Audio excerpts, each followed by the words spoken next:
একটা বাড়ি আর একটা গাড়ি হলে জীবনে আর কি লাগে। আসসালামু আলাইকুম। এটা আমার জন্য না, এটা হলো ওমানিদের জন্য। ওমানিরা হলো সবচাইতে সুখী ব্যক্তি। তাদের হলো একটা সুন্দর বাড়ি আর একটা গাড়ি হলে তাদের জীবনে আর কিছুই লাগবে না। ওমানিরা হলো শান্তপ্রিয় মানুষ। তারা শান্তিপূর্ণভাবে বসবাস করতেই পছন্দ করে। তারা তাদের মতো করে সুন্দর একটা বাড়ি করে, বাড়ির চারপাশ সুন্দর করে সাজিয়ে গুছিয়ে রাখে। তাদের একটা গাড়ি লাগবে, কারণ এখান থেকে এখানে যেতে হলে তাদের গাড়ি করেই যেতে হবে। আমাদের দেশের মতো রিক্সা, ট্যাক্সি এগুলো কিছুই নেই। আপনার যদি দুপুর 2টা বাজে যেতে ইচ্ছা করে বাইরে কোথাও, তাহলে আপনি এখানে রাস্তায় দাঁড়িয়ে এই ট্যাক্সি, এই রিক্সা বলে কাউকে খুঁজে পাবেন না। তো সেজন্যই যার যার গাড়ি আছে, বাড়িও আছে। ওমানিদের ফ্যামিলিগুলো অনেক বড় হয়। তাদের ছেলে মেয়ে এক একজনের 6টা, 7টা, 8টা, 10টা করেও থাকে। তো তাদের হলো এক একটা ফ্যামিলিতে তাদের 3টা, 4টা, 5টা এরকম গাড়িও থাকে। এক একজন ব্যক্তির কাছে 2-3টা গাড়ি থাকা কোনো ব্যাপারই না। তারা তাদের প্রয়োজনে গাড়িগুলো ব্যবহার করে। তারা এমন না যে শৌখিনতার বশে কিনে ফেলে, তাদের প্রয়োজনেই তারা কিনে। কারণ ওমান দেশটা অনেক বড়, যদিও মরুভূমির দেশ, লোক সংখ্যা খুবই কম।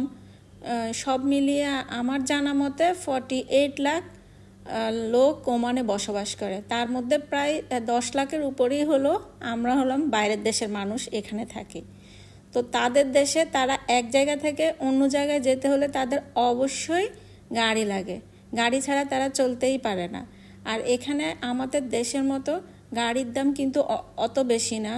আমাদের দেশে যেরকম অনেক দামি দামি গাড়ি, একটা গাড়ি কিনতে গেলে অনেক টাকা খরচ করতে হয়, এখানে তেমনটা করতে হয় না। এখানে অল্প টাকা দিয়েও অনেক সুন্দর গাড়ি কিনা যায়। সেজন্য ওমানিরা তাদের সবাই পরিবারে যারা আছে, বাবা মা, ছেলে মেয়ে যারাই আছে, সবাই ড্রাইভিং লাইসেন্স নিয়ে নেয়। সবারই যার যার একটি করে গাড়ি থাকে। তো যখনই যার যেটাই প্রয়োজন হয়, তারা গাড়ি করে এদিক সেদিক ঘুরতে যায়। তাদের প্রয়োজনীয় কাজকর্ম শেষ করে তারা অফিস আদালতে যাওয়ার সময় তাদের গাড়ি লাগে, কারণ গাড়ি ছাড়া তাদের চলাই যাবে না। শুধুমাত্র ওমানিদের জন্যই না, আমরা যারা বিদেশে বাইরের দেশের মানুষ এখানে বসবাস করি, ইন্ডিয়া, পাকিস্তান, বাংলাদেশ, আরও অনেক বাইরের দেশের মানুষ এখানে বসবাস করে, তারাও তাদের চাহিদা অনুযায়ী গাড়ি কিনে। গাড়িটা এখানে কিনতেই হবে। আপনার যদি ফ্যামিলি থাকে, অবশ্যই আপনাকে একটা গাড়ি নিতেই হবে, কারণ গাড়ি ছাড়া আপনি এদিক সেদিক আসা যাওয়া করতে পারবেন না। আমাদের দেশের মতো ওই যে একটু আগে বললাম, এই রিক্সা, এই ট্যাক্সি কিছুই নাই এখানে।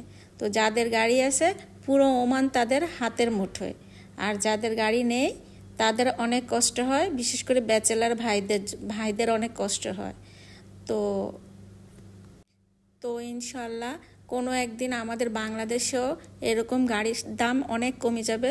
তখন আমাদের সবার বাড়ির সামনে সামনে 2-3টা করে গাড়ি থাকবে। এই স্বপ্নই দেখি, একটা বাড়ি একটা গাড়ি। ইনশাল্লাহ আমাদের সব বাংলাদেশি ভাই বোনদের ঘরের সামনেই গাড়ি থাকবে। সবাই আমাকে ফলো করবেন। আল্লাহ হাফেজ।